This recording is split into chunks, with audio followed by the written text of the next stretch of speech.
Kadang-kala riuh otakku memikirkan, meneliti persoalan ini. Kuala Lumpur kota kemewahan dan kemajuan pembangunan. Ratusan menara menjadi monumen kepada kepesatan ekonominya. Menjadi medan untuk perlumbaan impian. Menjadi teduhan tiap keluarga yang berlindung. Tapi persoalannya, di bawah apa kita berlindung? Untuk ramai di antara kita, kediaman itu tempat berlindung di mana sebuah keluarga berkembang, anak-anak mekar dewasa dan impian dikotakan. Dengan erti kata lain, ianya sebuah rumah. Tapi untuk yang lebih berkemampuan, mereka ini memandang rumah dengan cara yang berbeza. Rumah untuk golongan ini telah menjadi sejenis komoditi, sebuah peluang pelaburan, keuntungan dan pemangkin kepada pembangunan pesat. Pandangan inilah yang kini menzahirkan sebuah krisis yang bakal jatuh merudum.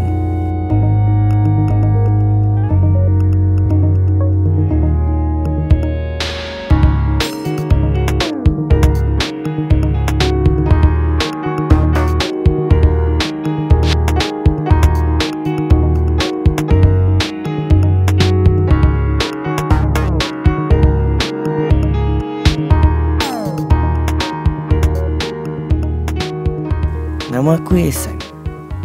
Aku berumur 28 tahun, seorang eksekutif pentadbiran bergaji RM3,500. Aku kini masih lagi tinggal bersama ibu bapaku. Tapi aku punya perancangan untuk mulakan keluargaku sendiri, punya rumah tanggaku sendiri. Malang sekali harga rumah di pasaran melonjak tinggi dan jauh dari kemampuan aku.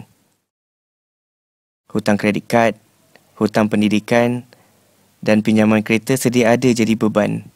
Tanggungan kewangan jadi satu cabaran dan halangan untuk aku terus maju ke depan. Proses migrasi dari kampung ke bandar-bandar telah menyebabkan perubahan besar dalam Malaysia. Kini 70% dari populasi negara ini tinggal di dalam kawasan bandar. Ledakan populasi ini diikuti dengan inflasi dan kenaikan harga segala macam barangan keperluan, tak ketinggalan rumah. Ke hulu hilir aku cari. Surat khabar, expo, ejen hartanah, semuanya membawa kepada satu rumusan saja.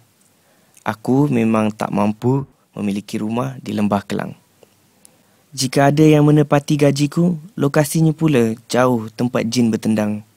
Ataupun kecil, tak masuk akal, ataupun rendah, kualitinya tak logik harganya.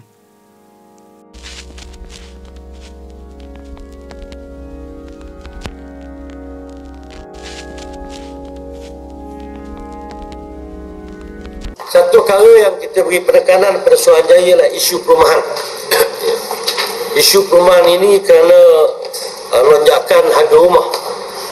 Jadi kita minta supaya Suruhanjaya dan kerajaan melihat secara komprehensif kali ini untuk memastikan bahawa harga rumah tidak naik begitu mendadak.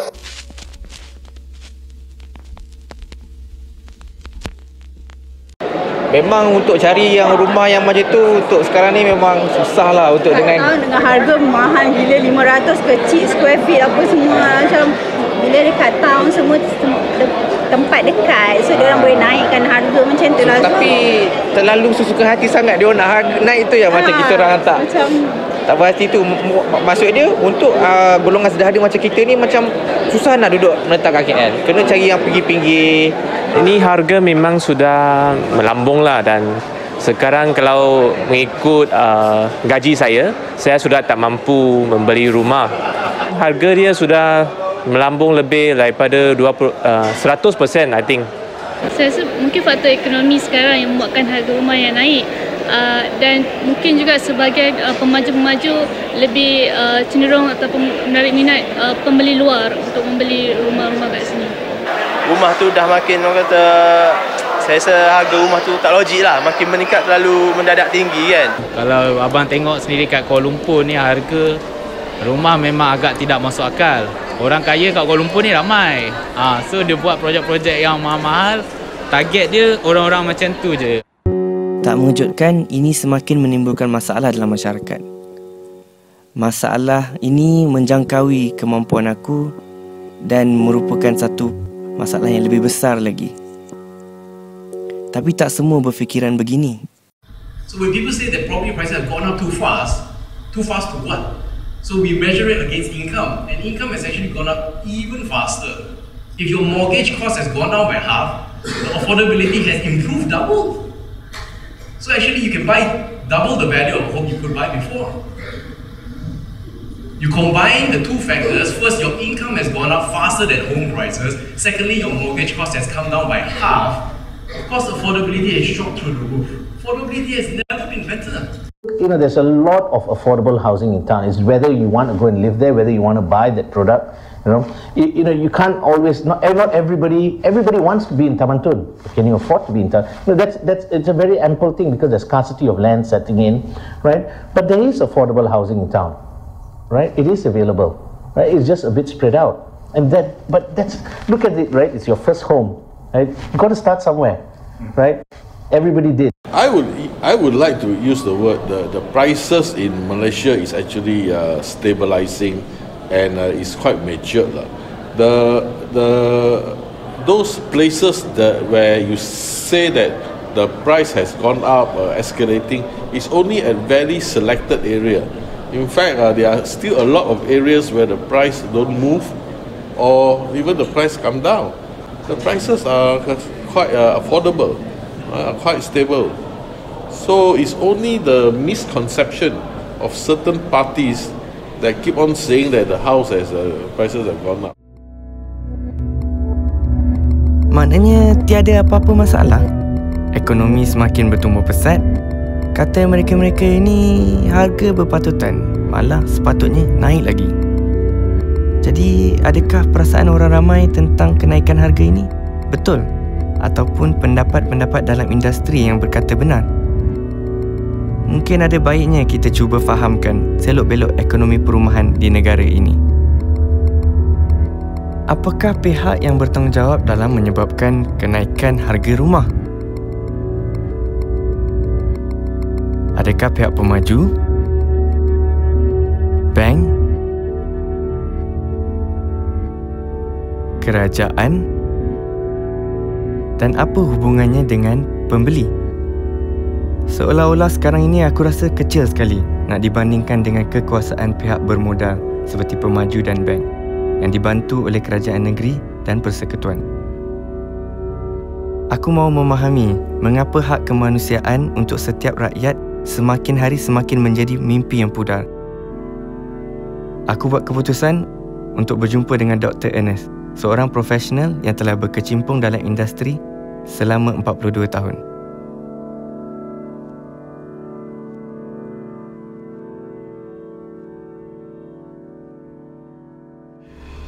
The problem that we face today is only happened about the last 4 years.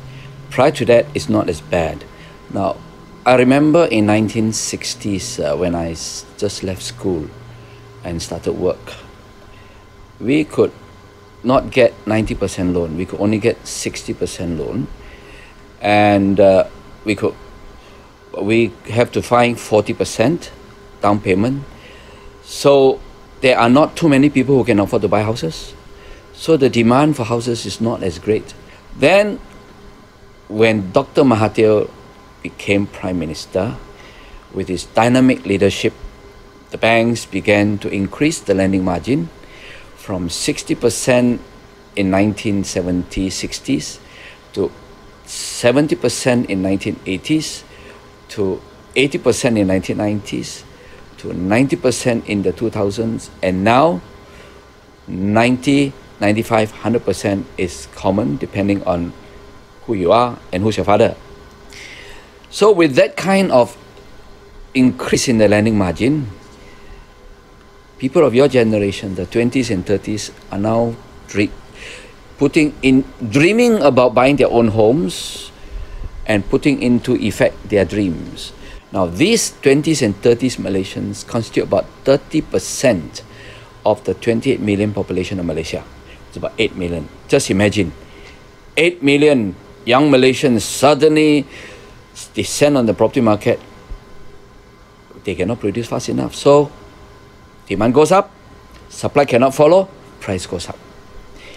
And then with the sudden increase in price surge, developers begin to dream of bigger profits.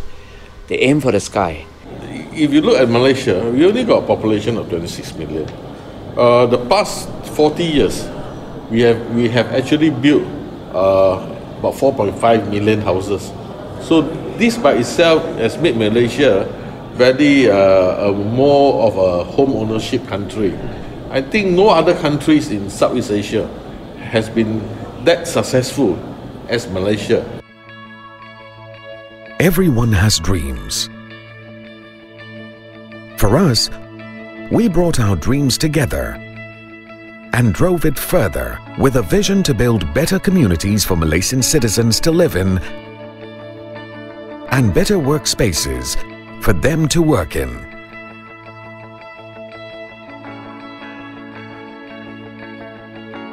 Kita punya price is depend on the market, current market value. So let's say kita punya, bagi contoh teres, kita start daripada 800,000 hingga 1 million ke atas lah. And then kita punya bungalow start dari 4.9 million and above. It's about 20 to 30% for listed company lah. For those who have historical land or cheaper land, then your profit is higher. Right. But to stay in this business, you need that type of profitability. Okay. I will never question anybody on their profit. Right. You know, I think if one makes profit, it's very good for the country because it trickles down to the people. I cannot blame somebody for making a profit. Dalam sistem ekonomi seperti Malaysia ni ya, orang boleh mengatakan bahawa ini capitalist ekonomi. Dalam capitalist ekonomi itu yang selalunya menjadi pemenangnya, pemenang adalah pihak pemaju. Saya melihat bahawa kenaikan harga rumah ni kita dari sebab kita mengamalkan suatu pasaran yang bebas dan juga terbuka. Jadi bermakna kerajaan negeri ataupun kerajaan persekutuan belum ada cadangan untuk mengawal harga rumah. Tetapi apa yang kita boleh buat adalah kita mesti memastikan bahawa kumpulan yang tidak mampu atau golongan yang berpendapatan rendah dan sederhana ada peluang untuk beli rumah. Kerana kalau kita melihat ya dari Universal Declaration of Human Rights ya, itu dokumen yang secara dunia itu antarabangsa mengatakan bahawa dalam artikel 25 itu dia mengatakan bahawa itu hak seorang, hak asasi manusia yang basic, yang dasarnya adalah untuk mengadakan perumahan ya. Dan oleh kerana itu kerajaan memang ada tanggungjawab untuk memastikan bahawa ada perumahan kos rendah untuk golongan miskin. In a nutshell, the banks have to take quite a fair bit of the responsibility, but of course they were led by Dr. Mahathir. So they increase the margin and they make it possible for those who cannot afford to buy to dream of buying. So where we are is thanks to the banks, cheap loan, easy money, and they even give you unsecured personal loan for you to pay the first 10%. Asia says now everyone can fly. Our Malaysian young people says now everyone can buy property, and everyone, thanks to the banks, everyone can borrow to buy property. Isn't that a good achievement for Malaysia?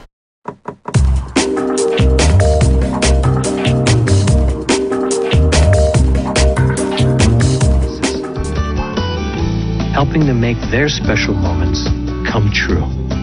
Humanizing financial services across Asia. Maybank. I read somewhere that 85% of Malaysians,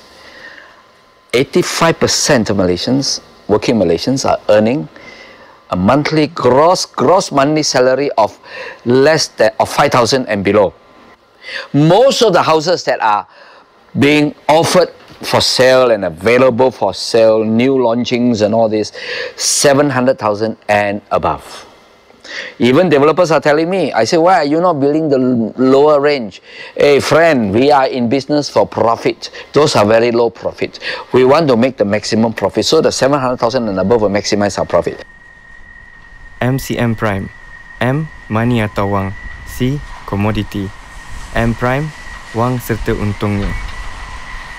Inilah roda yang memutar dunia pada hari ini. Industri bukannya bertujuan menepati keperluan hidup manusia. Sebaliknya, berkiblatkan untung semata-mata. Inilah logik ekonomi kapitalis. Tak terkecuali pasaran perumahan di negara ini.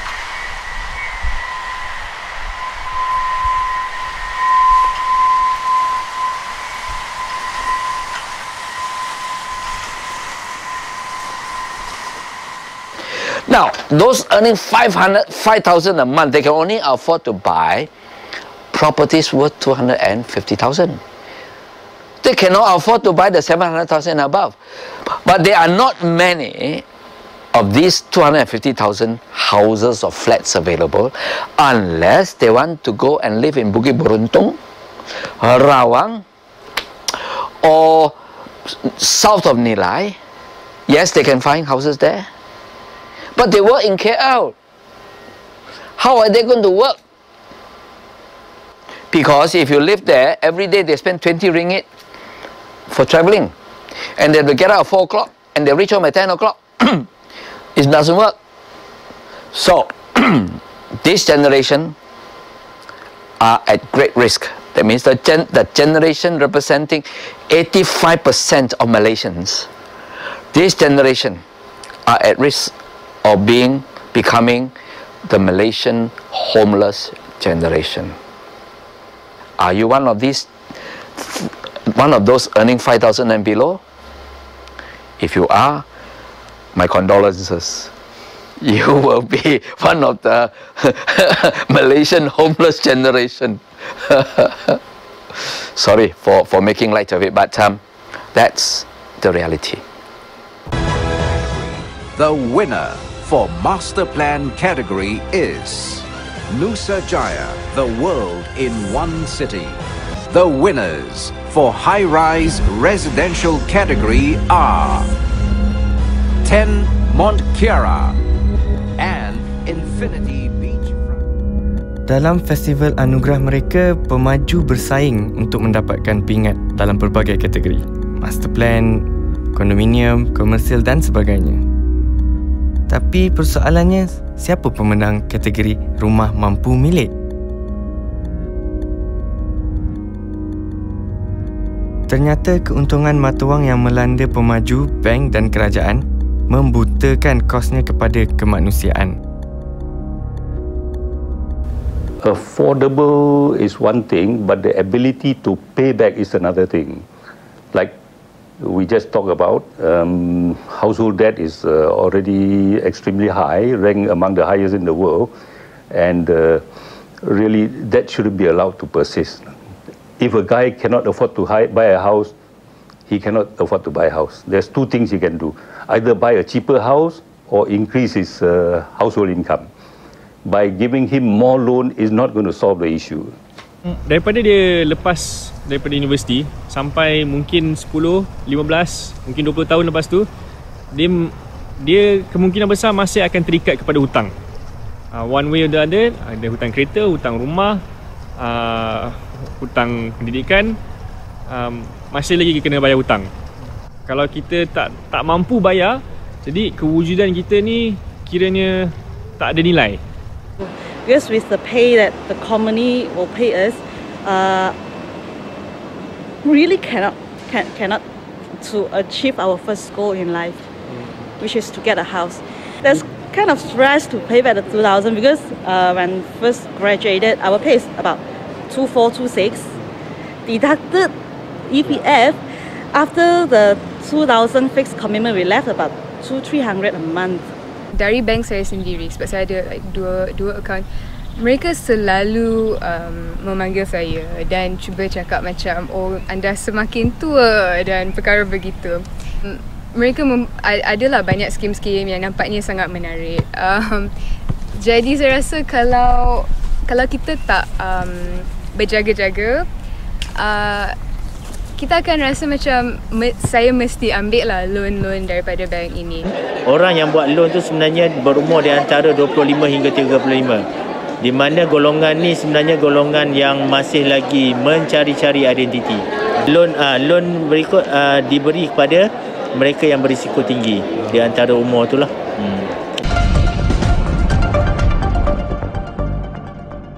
We are today pleased to announce that for the year ended 31st December 2009, CIMB Group Holdings Berhad reported a full year net profit of 2.807 billion ringgit. This equates to a 43.8% increase.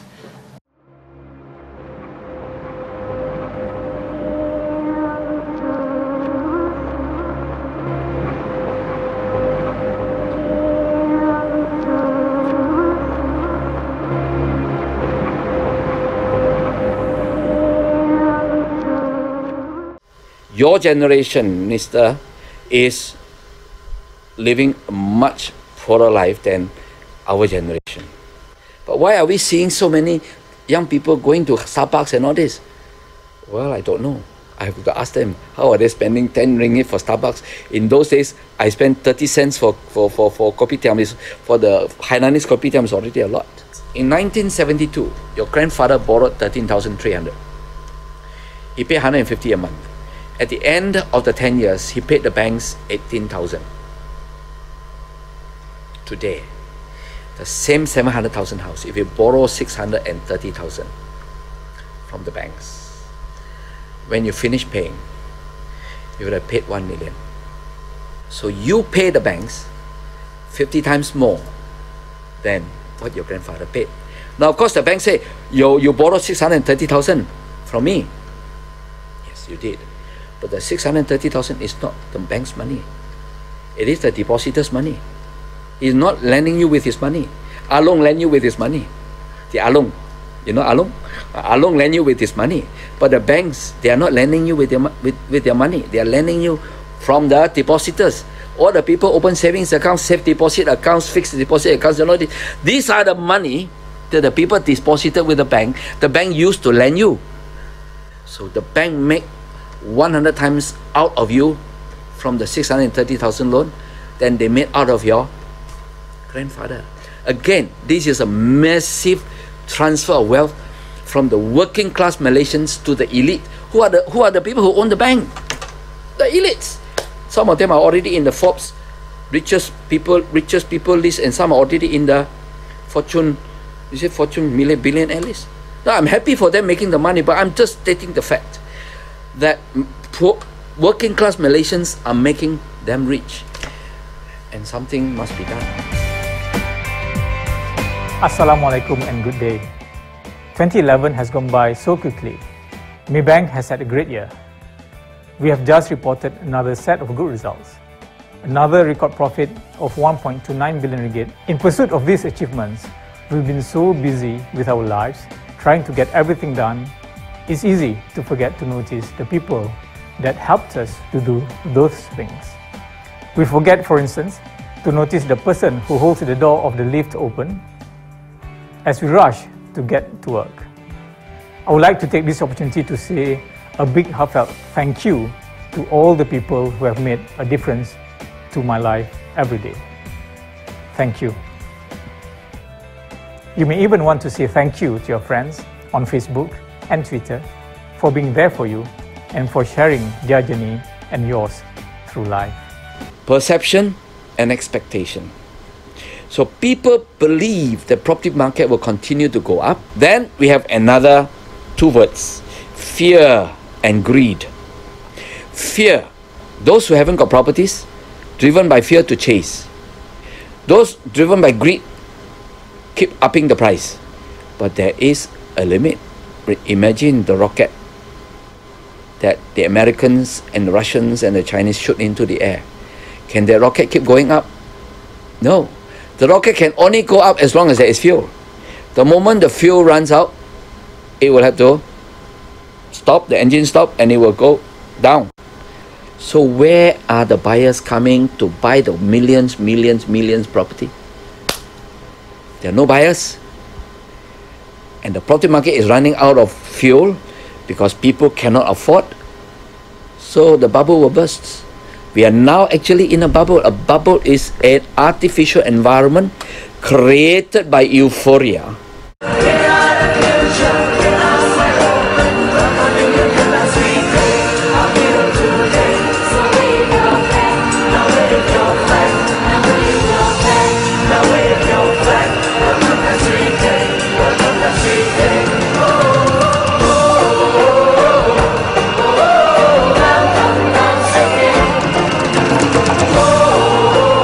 The day of reckoning for that environment is very soon.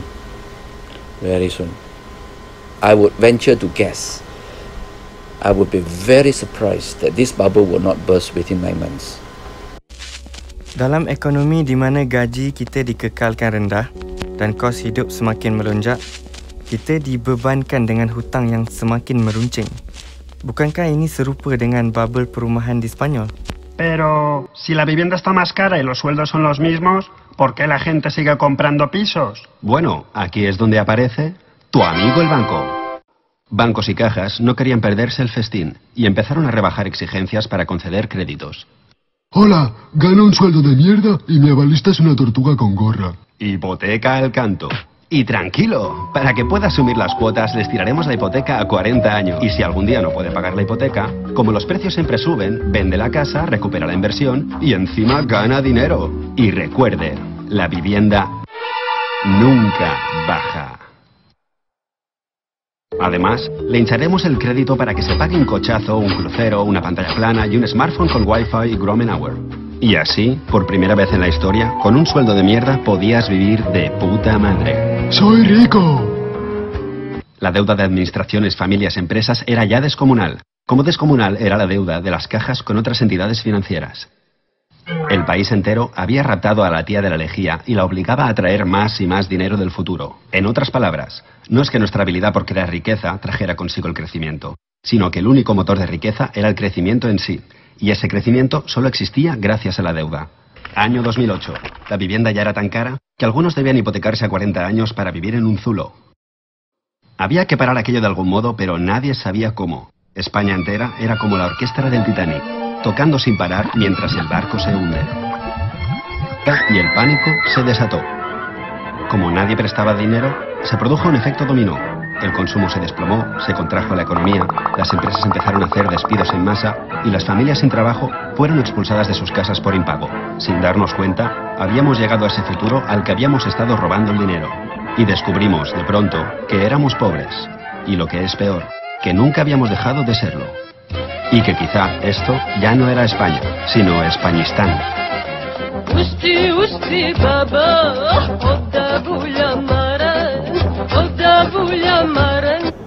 The Tun Razak Exchange is a 70-acre haven for new investment opportunities, estimated to generate a gross development value of 26 billion ringgit. 3, 2, 1.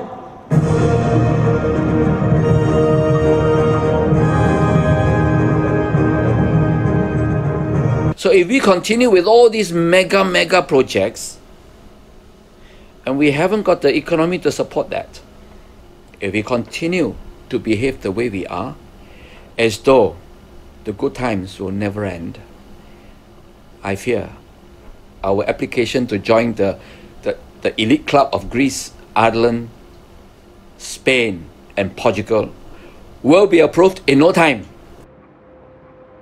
Perjalanan aku ini bermula dengan sebuah pencarian. Tapi aku mulai sedar, ia jauh lebih besar daripada keinginan aku untuk mencapai kebahagiaan. Pada hemat aku, bukankah negara kita ini juga sebuah rumah? Di mana kita berlindung, anak-anak mekar, impian menjadi kota-kota. Setiap daripada kita ini punyai bahagian sama rata kepada keindahannya, tanahnya, sumbernya. Mungkin kesedaran inilah yang sedang melanda seluruh dunia, membawa rakyat untuk mengambil tempat mereka dalam negara mereka, rumah mereka. أنا بس بصور لكم فيديو عشان أقول لكم رسالة واحدة. عايزين ننزل يوم 25. لو لسه عندنا كرامة ولسه عايزين نعيش كإنسان وكبني آدمين في البلد دي، لازم ننزل يوم 25. هننزل نطالب بحقنا كبني آدمين. مش هقول لكم حقنا كسياسيين ولا عايزين ولا مجلس الشعب ولا رئيس ولا أي زفت من الكلام ده كله. عايزين حقنا.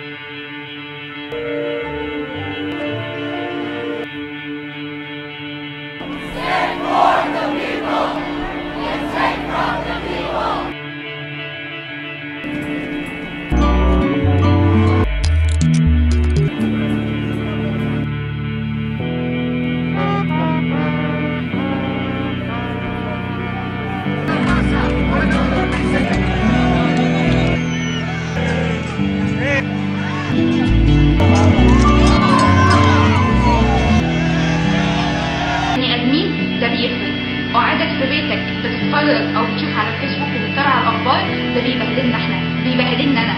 لو انت عندك كرامه وانت انسان وراجل في البلد دي، يبقى تنزل. حاجه هتقع عليك وهتقع علينا كلنا. انزل وطالب بحقك وبحق اهلك وحقنا كلنا. انا نازله يوم 25 وهقول للفساد لا والنظام لا.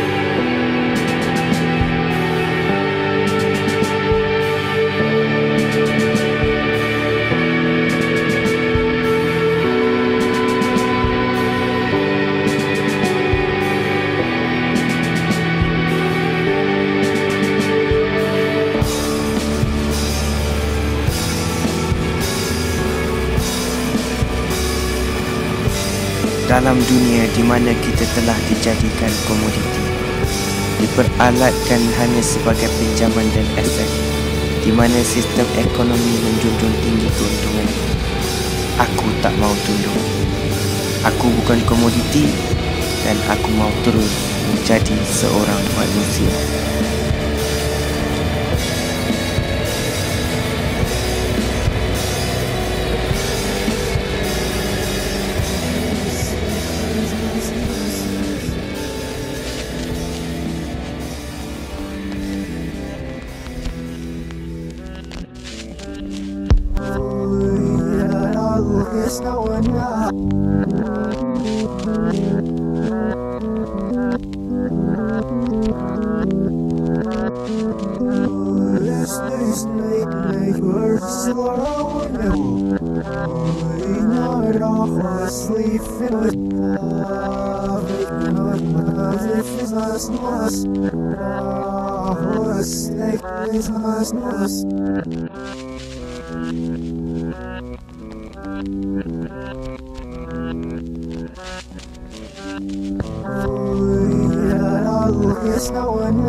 Ya, maksudnya macam parents punya loan dipass down kepada anak dia, dipass down kepada cucu dia. Dan saya rasa kalau intergenerational loan tu wujud, dan ini mungkin satu ini macam cerita hantu jugalah kan. Kalau kita kalau atuk dia ada hantu, dia bagi anak dia, bagi anak dia kan. Dia tak boleh buang jin tu macam tu saja kan. So tu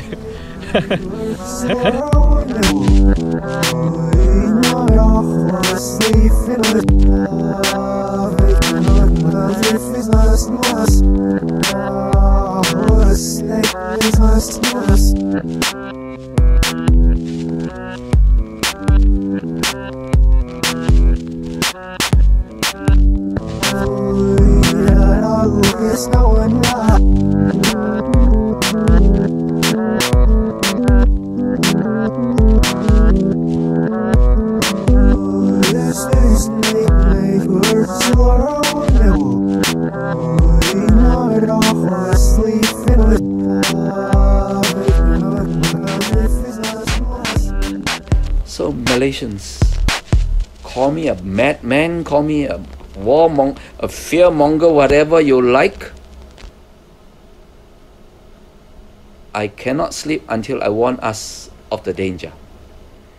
And if 2 years from now, if I'm right, do me a favor, call me Dr. Ernest, you were right. We were stupid not to listen to you. Put that in.